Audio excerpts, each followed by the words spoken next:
John William Agru, The Shadow in the Woods, John William Agru, September 11th, 1947, June 29th, 2009, was not just a killer. He was a predator who prowled beneath the surface of ordinary life.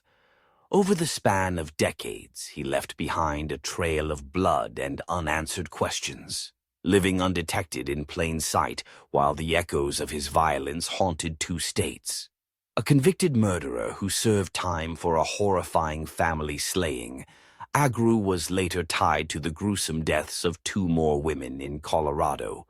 Crimes so savage, so coldly executed, they stunned investigators even years after his death.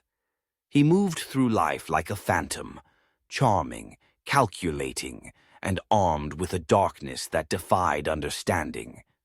The truth about Agru only began to surface after he was in the ground. The first kill, a sister-in-law's final moments. It was July 21st, 1966, when 18-year-old Agru lured his 15-year-old sister-in-law, Susan Marino, into the shaded seclusion of Hamel Woods Forest Preserve in Joliet, Illinois. What was meant to be a casual outing turned into a nightmare. When she rejected his advances, something snapped. With chilling precision, he drew a blade and stabbed her again and again until the forest floor drank her blood. She died alone, betrayed, and terrified. Later, in an unfathomable twist, Agru casually returned home and confessed the murder to his wife. She didn't believe him until he drove her to the crime scene, pointing out Susan's purse and shoes like a twisted trophy display. Only after this grotesque tour did Agru wander into a church to whisper his sins to a priest, his version of surrender. The priest called the police.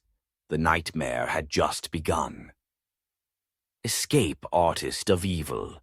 In 1975, while incarcerated, Agru was temporarily moved to a hospital in Chicago to donate a kidney to his sister. But instead of healing, he plotted. Days after the surgery, he slipped away through a hospital bathroom window, stole a car, and vanished into the American heartland. He changed identities like clothes, crossed state lines, stole cars, and left fear in his wake.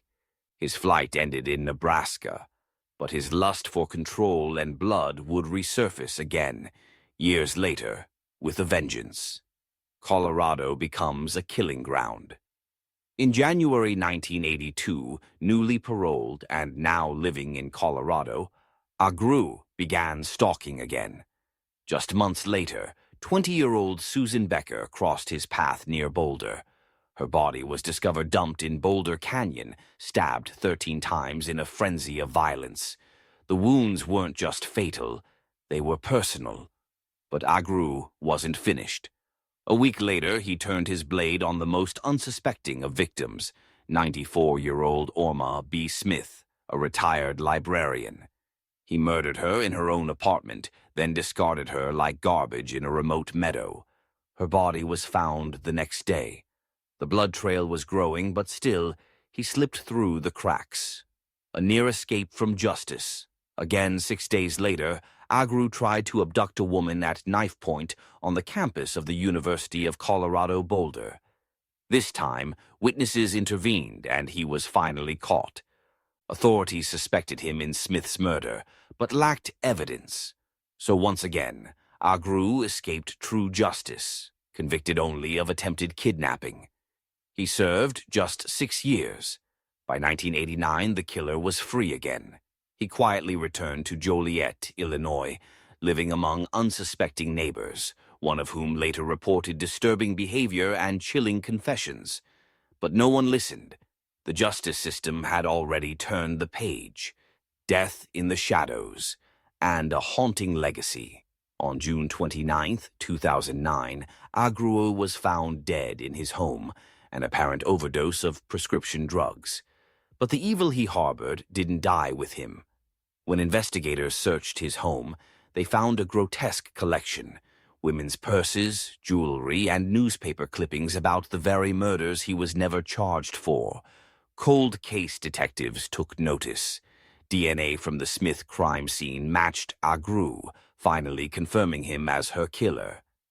In 2013, based on circumstantial evidence, he was officially declared the prime suspect in Susan Becker's brutal murder, a serial killer revealed. Too late, John William Agru now sits in the chilling category of posthumous serial killers, his crimes confirmed only after his death. The FBI and state authorities have opened old files, cold cases, and unexplained deaths, all in hopes of revealing how deep his darkness truly went. As of January 2025, no further victims have been definitively linked to him. But with a man like Agru, who could murder a teenager, a neighbor, a stranger, and then smile through life, it's hard to believe his killing spree ended at 3. Because monsters like Agru don't stop. They just get better at hiding. Until it's too late.